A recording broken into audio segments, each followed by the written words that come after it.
Hello dear viewers and welcome back to ForSense. My name is Abilcar and I am a sci-fi and dark fantasy author. To be honest with you all, I've been thinking about how to start this chapter or begin the analysis because watching this episode of Star Trek Starfleet Academy was genuinely painful. That combined with the fact that Paramount has been striking our videos, which has caused days of delays in uploading them and led to lost views, hasn't helped. The previous Star Trek episode was 56 minutes of nothing, while this one boils down to 1 hour, 2 minutes and 17 seconds of concentrated estrogen. This series has nothing to do with sci-fi and nothing to do with Star Trek.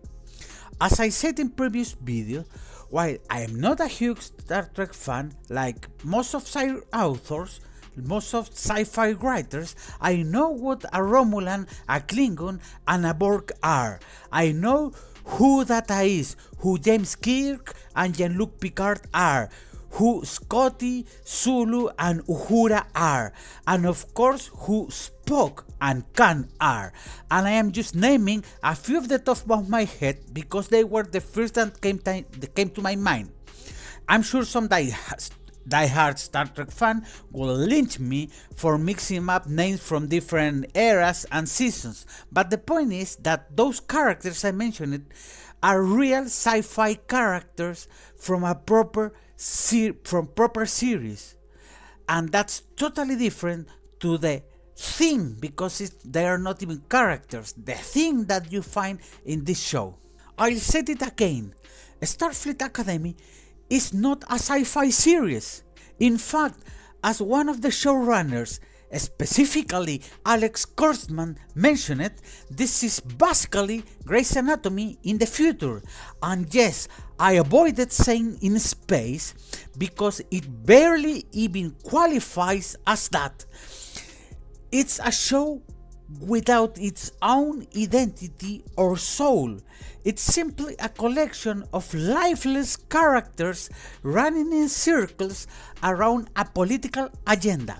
In fact, finding a manly heterosexual character is harder than finding Waldo because there aren't any. For example, Caleb started out as a badass career criminal who had survived on his own since childhood, facing the entire universe as his enemy while searching for his mother who had been captured by this merciless monster called the United Federation of Planets. But over time, they diluted him more and more until he became just another Gary Stu, a deconstructed man who expresses his emotions, cries, opens up to everyone and constantly needs to be rescued or saved by a woman. In short, the epitome of the woke version of a man, that one that not only strives from reality but also from the vision of a Star Trek character, let alone what fans of the franchise will expect. With that introduction out of the way, let's get started. The episode begins with Tarima in her academy uniform. It's absurd that everyone is staring at her, and we're supposed to understand it's because of what happened on the Miyazaki, but actually that in itself is stupid. You would expect that information about what happened there to be classified, so how would anyone who wasn't on that mission or on the bridge know what Tarima did? I don't know, it's like illogical. Anyway, they explain that they transferred her, I mean for them the doctor and Nala, they transferred her because they want to study her and run experiments on her. The doctor tells her openly, and the most ridiculous part is that even on her home planet, where she lived her whole life and where her entire race has had people with mental abilities, they couldn't do anything for Tarima.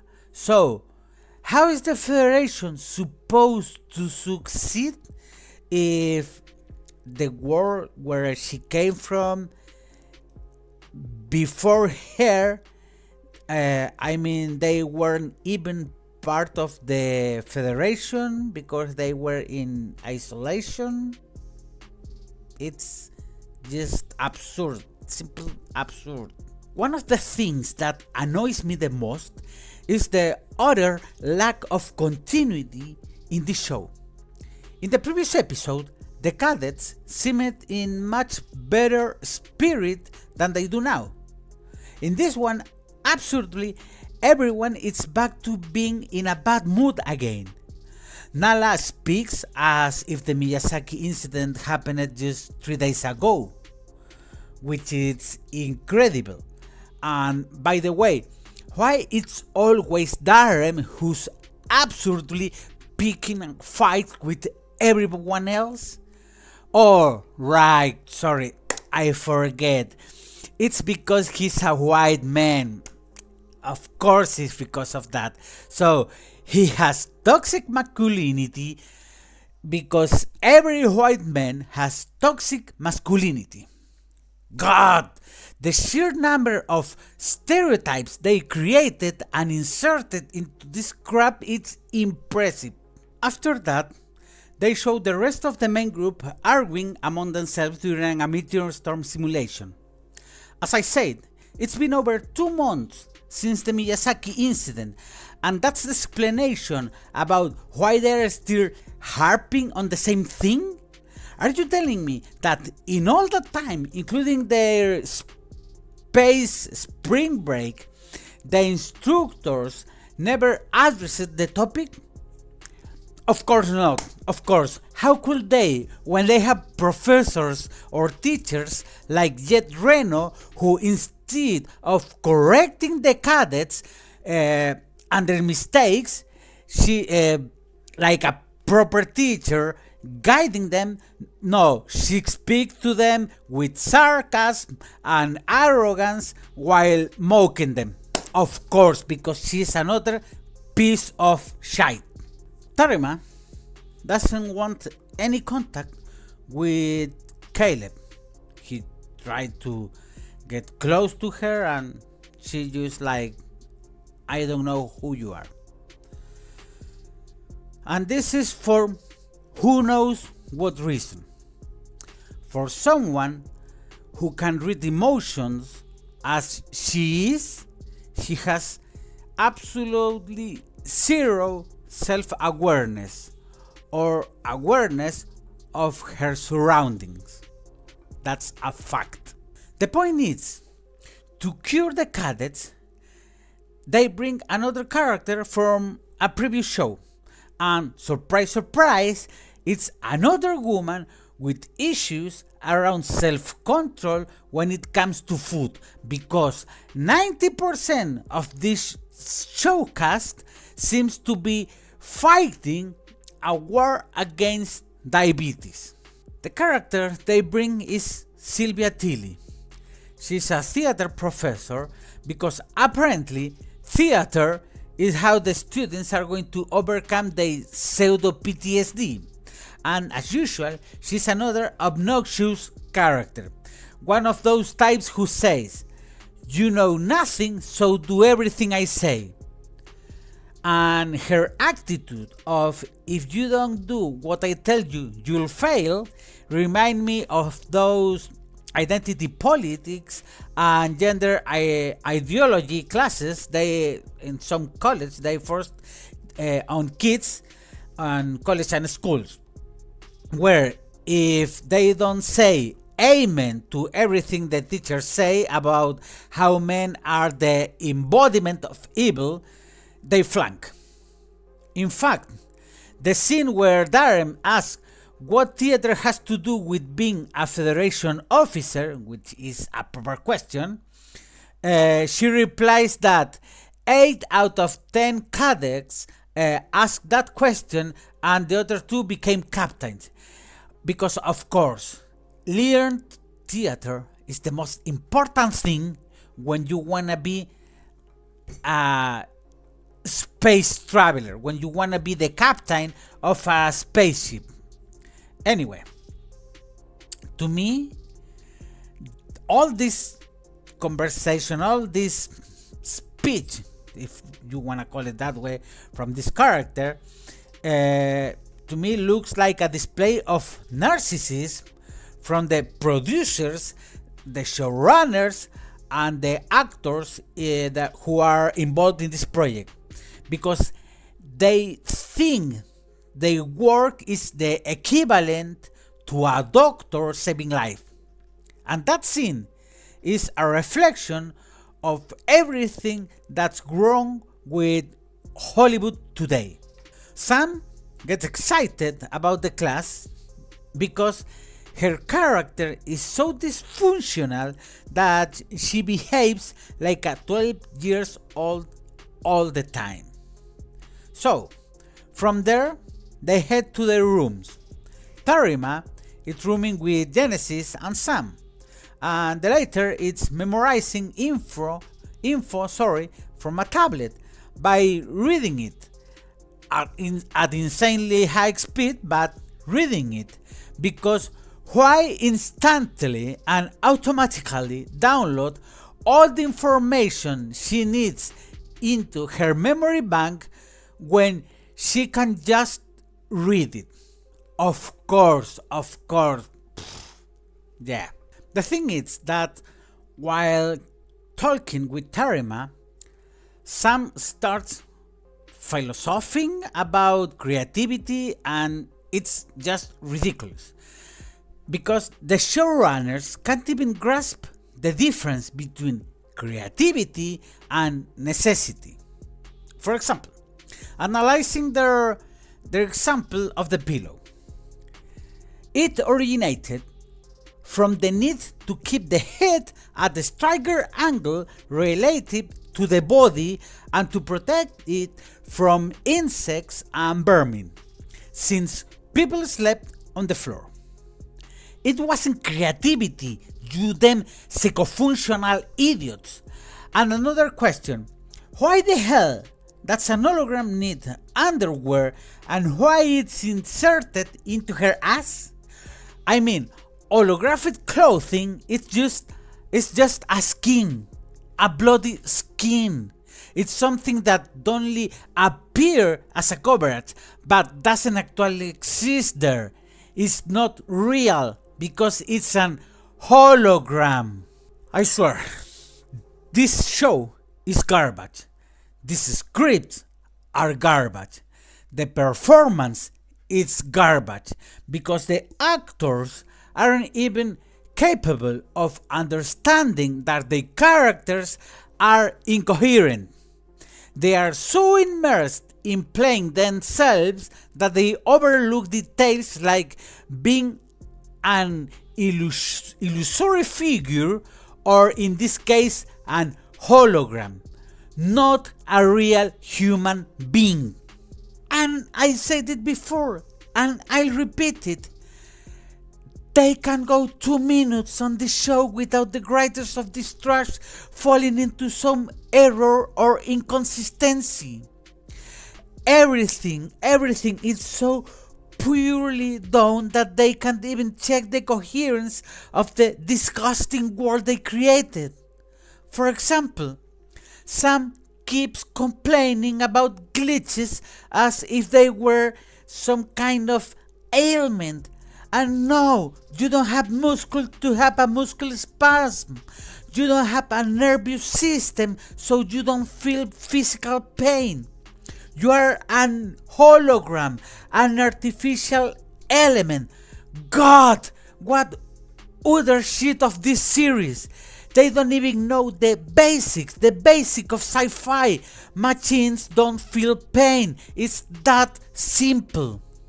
So, in the next scene, Nala, Jet Reno, and Sylvia Tilly are drinking bottle of alcohol, of course.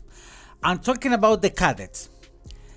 Every new scene in this show is a disclaimer about the self-perception of everyone who worked on this project.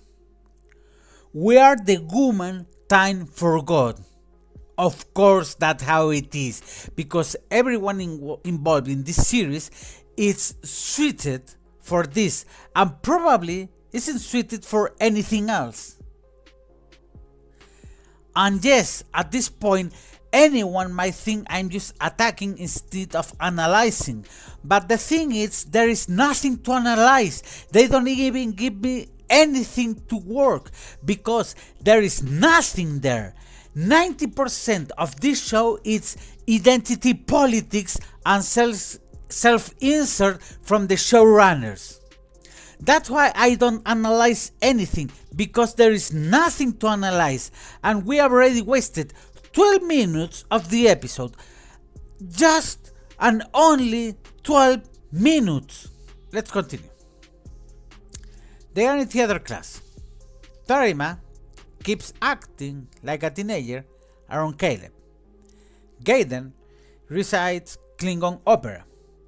And I have to ask, why the hell would an alien race express art through something as human as opera? I mean, Klingons have been described as a hunter-warrior race. So, why would the species living under that premise want to develop an art form at all? Let alone opera?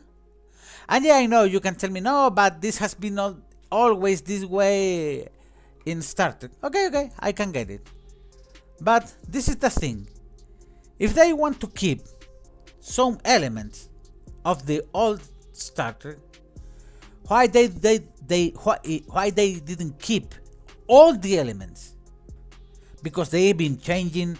I understand how the races are, how they ways, how they act. So you are gonna tell me that you want to just pick up some parts of that? No, you can't.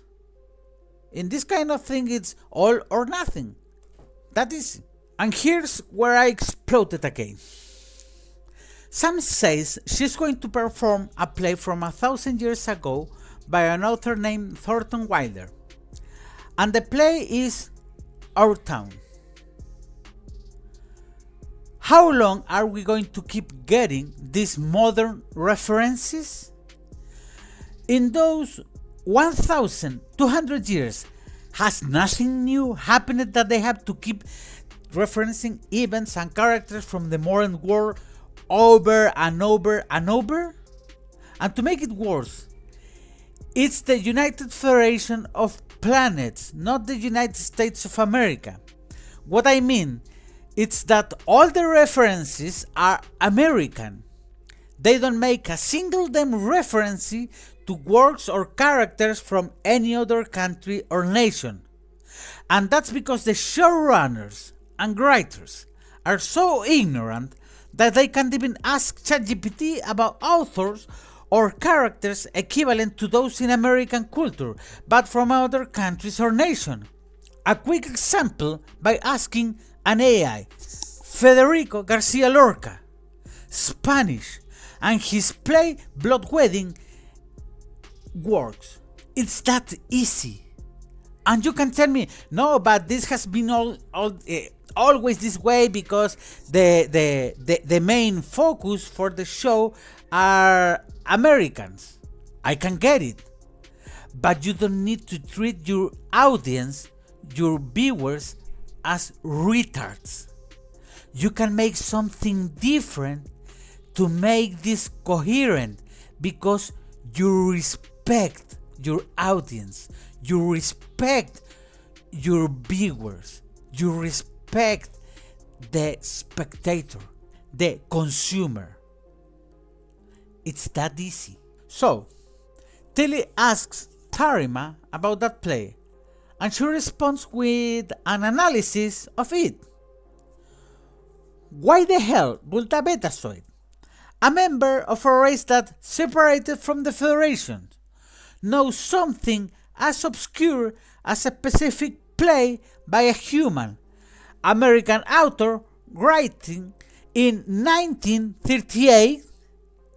It's like asking an average teenager today about the poems of Li Bei and Du Fu or the Mozarabic Chronicle, since those were writing about 1,200 years ago, a time gap equivalent to the one between Thornton Wilder and the era these characters live in. And that's without even considering the sheer number of races and civilizations that exist in the Star Trek universe. So, you are telling me that Tarima has all the academic historical knowledge of every Federation race stored in her head? It's simply insane. Anyway, after that, Sam collapses because of her glitch problem, and they take her to the sickbay. There, they scan her, and I was wondering, why the hell are they scanning her? She's unknown technology. It was already idiotic when they took her to an hologram spa, and now they're scanning her? I insist. My bother if they don't know how to help her, repay her, or do anything about it, because it's unknown technology. Nala says they are going to take Sam to Kask, her homeworld, and that they'll score her with Federation security. I can already guess who the escort is going to be. That's obvious. And considering Kask is a world that doesn't belong to the Federation, couldn't that be considered an affront?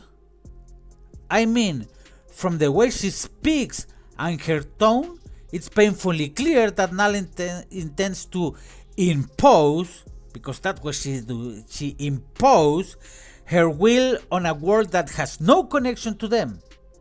Actually, she truly behaves like a tyrant at the head of the entire Federation, bossing everyone around and dictating the fate of every unfortunate individual who crosses her path.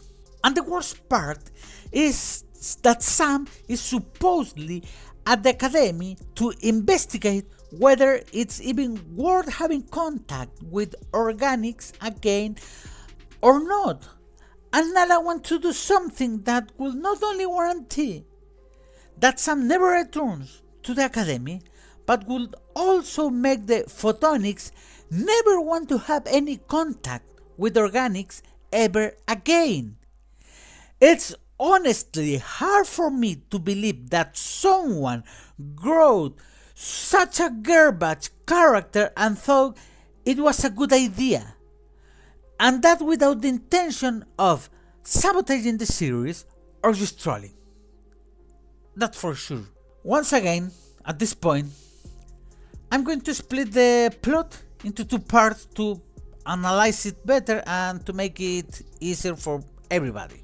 Drunk Tarima sends Caleb a message to meet up. She has a bottle of liquor native to her world. And once again, there is zero freaking continuity in a single damn scene. In one instant, the bottle escaped. The next second, it isn't. I mean, editors. Anyway, the point is, she climbs on top of Caleb, clearly wanting to sleep with him. And he tells her no because she's drunk. She explodes and starts attacking him. Again, they turned Tarima into one of the most insufferable and insecure characters in this entire piece of garbage. She thinks everything revolves around her and her fears. It's just crazy. She believes everyone sees her the same way she sees herself, which is absurd because she can read people's emotion, and no one in the damn bloody academy should see her that way. The handful who witnessed her abilities were on the Miyazaki, and what happened there should be classified information. Therefore, there is no reason for her, to feel the way she does. Because, as I said before, she can read emotions. God, this is the most hormonal episode I've ever seen in my life, and I have sisters. And by the way, the fact that there are so many scenes with drunk women in this series, I mean, I don't know, it made me think that Noga Landau's, one of the showrunners, Wildwood Days, must have been pretty lively. So, the point is that after that, Caleb leaves her alone, because otherwise he'd obviously be considered an abuser. That's a fact. Tarima returns to her room and has a conversation with Genesis, where Tarima brings up certain insinuation that supposedly happened between Genesis and Caleb when they were alone on the ship during the space spring break. But here's another discontinuity or complete lack of logic. No one saw them, and no one was with them. It's absurd, just absurd, insane for Tarima to be jealous of Genesis if the two of them have never interacted in her presence, and for two of them, I mean Caleb and Genesis.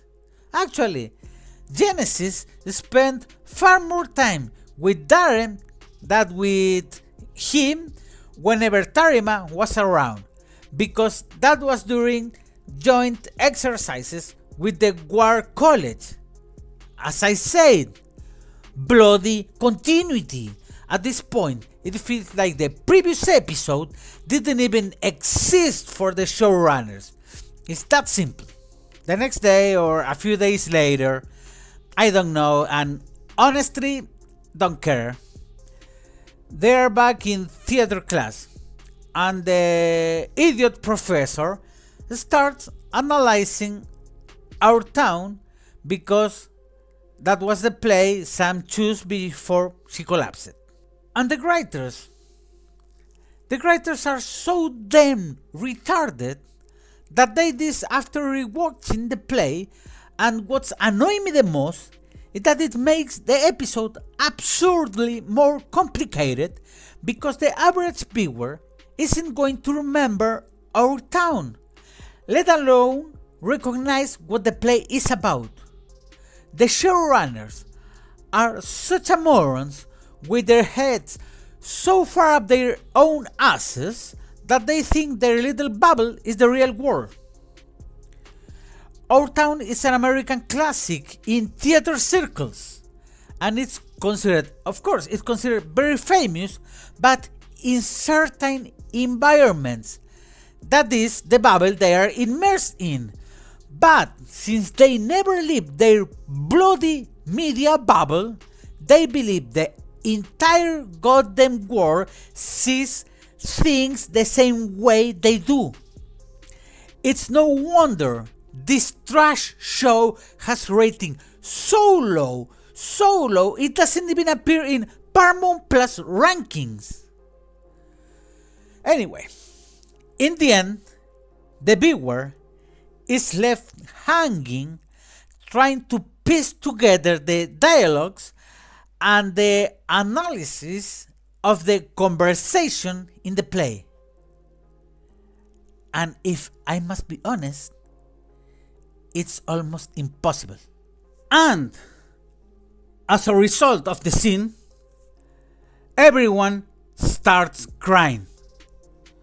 God, this freaking shit is made by women and for women who hate men. Everything is about feelings, emotion.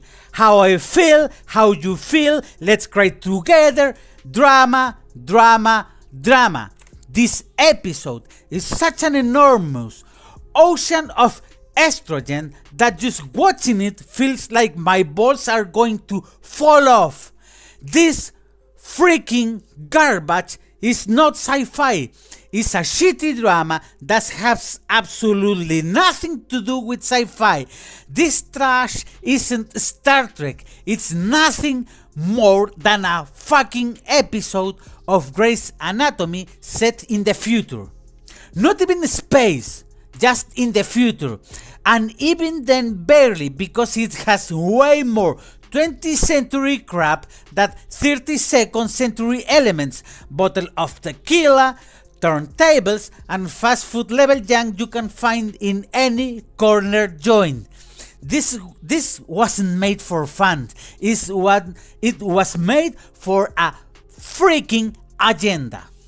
And if you don't believe me, Kurtzman explained it in an interview for Empire magazine that he wasn't able to imagine the academic cadets in dangerous situation, which is why he decided to turn this piece of garbage into Grey's Anatomy, a soap opera, a telenovela disguised as a medical drama. Endless emotional melodrama, constant catastrophes, and enforced tragedies that overshadow any real clinical cases. The show revolves almost exclusively around toxic relationships and promiscuity, where practically everyone slept with everyone at some point, with a level of infidelity, betrayal, and sexual entanglements that became so repetitive and predictable it was nauseating. And that's without even considering the increasing emphasis on diversity, inclusion, and social agendas forced and prioritized over plot or actual medicine, turning the series into a platform for messaging more than entertainment. This is, ladies and gentlemen, Alex Kurtzman fucking inspiration. This is what Star Trek means to him. And I just say this as a television monstrosity that should never have seen the light of day. Even though I repeated multiple times that I am not a die-hard Star Trek fan, I can still say this piece of garbage isn't anywhere close to being a sci-fi series, unlike the original Star Trek. So, please, somebody kill me. Okay. Now, let's move on what happened with Sam's plot. It's not better, but anyway. She went with the doctor and Nala to Cask, her homework. The makers greet them and tell Sam they are going to analyze her. Since the doctor doesn't want to give her his hand, she cries. Of course, because she's the most freaking human hologram that exists. Anyway. The makers analyze her and reach the conclusion that she can be repaired because for some strange reason her emotions are what causing the glitch. I swear, emotions. How the hell is an hologram supposed to have emotions? She's supposed to be studying organics, not just humans. And that's the problem with Sam. Emotions are chemical response to stimuli. She can have those because she's not an organic being, let alone a human. And why the hell would an ambassador from a race of photonic beings even want emotions. Once again, human emotions are chemical response like adrenaline or oxytocin, and they don't apply universally to all species. Different species have varied biologies, psychologies, and emotions, or no one at all, which makes a purely rational approach potentially far more adaptable and efficient. So, if the goal is to understand how organic beings function, whether they are reliable, predictable, etc., and to send someone to observe, study, and report without human emotional bias, that will be optimal.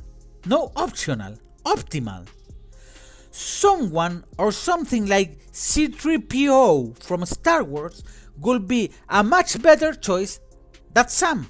Setting logic aside, this is retarded, so naturally, Nala has a solution that even beings far more intelligent and longer lived than her could come up with.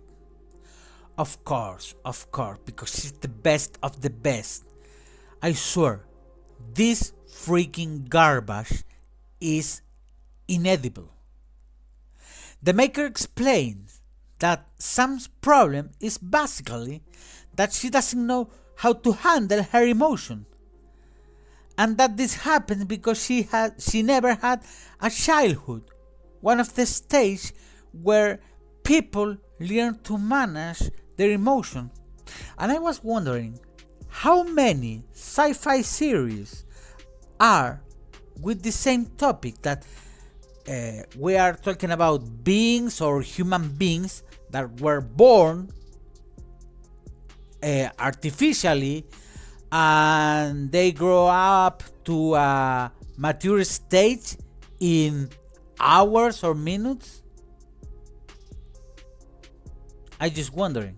So, Nala's brilliant idea or solution is for Sam to live through the entire process from childhood to adolescence. And I was wondering, why he stop at adolescence and not go all the way to, I don't know, being an adult? An adulthood? Or at least 21 to act like a proper adult? Because it will be better for her purpose, for the makers' idea about why they create her. So what's the point about having a 17 years old teenage? I mean, since the actress is 22, it's easy for the actress, at least that's what I think, that's what I believe, it's easy for the actress to act like a proper adult. So, the point is that Sam is going to live this experience taking advantage of the fact that 15 years on Cask are roughly 15 days outside of it. And now that I think about this, they were talking about 15 years. And before this, she was 17 and she was acting like an idiot. So she's gonna be 17 again, or she's going to go with 15, but her body anyway. As a consequence, she shouldn't be the same person anymore, because emotion management varies from person to person. So she should behave like a completely different individual based on her new experiences, memories, lessons, and recollections. But we all know that's not going to happen, because she's going to keep being the same idiot as always because the actors, the writers, the showrunners, and everyone else involved in this project haven't the faintest idea what the hell they are doing. That's the saddest part. On her part, Tilly takes credit for the students supposedly overcoming their Miyazaki trauma, which is absurd in itself because she didn't do anything. She did nothing more than harass and extort them. And because Sam was the one who chose the play, not her. But once again, we get the empowered woman saving the day. Sam returns to the academy. Everyone greets and welcomes her. And of course, there had to be a Muslim in the crew. And to avoid making it obvious, since her religion prohibited skirts, they put her in pants right next to two other DI actresses also wearing pants. I swear, what a utter garbage. And just as I expected, Sam doesn't just behave the same way as always when she sees everyone, despite supposedly being in part a completely different person. But I'm sure Nala will remember the Miyazaki incident if she hadn't been absent for 17 years, locked away on Cask doing nothing but growing up. I mean, it was only 17 days outside Cask, but inside the time was different. I swear, the showrunners should watch So No Frieren to get a slightly better understanding of how a character like Nala should actually function and act.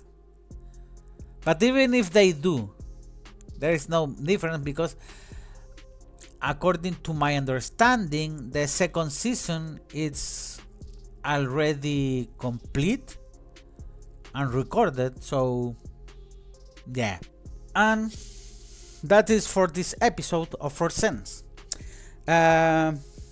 Before I sign off, I want to tell you all that I am working on a short story with a female protagonist, but one that's actually well written and properly developed. Since I criticize this series so much for its lack of coherence, I want to show with a practical example how these things should be done properly. And I'll deliver it for free for anyone who wants to read it. We haven't decided on the distribution channel yet because the story isn't finished, but it will most likely be a download link on Mega or some other cloud storage service, or simply send by email. I don't know yet. So, if you like what you're seeing, smash that like button, share it with your friends and family, and subscribe to help the channel grow. Also, drop a comment below, tell us what you think of this format, do you like it or not, and what you think of the show in general. Thanks for your time, and we'll see you in the next episode of ForSense. Until next time, thanks.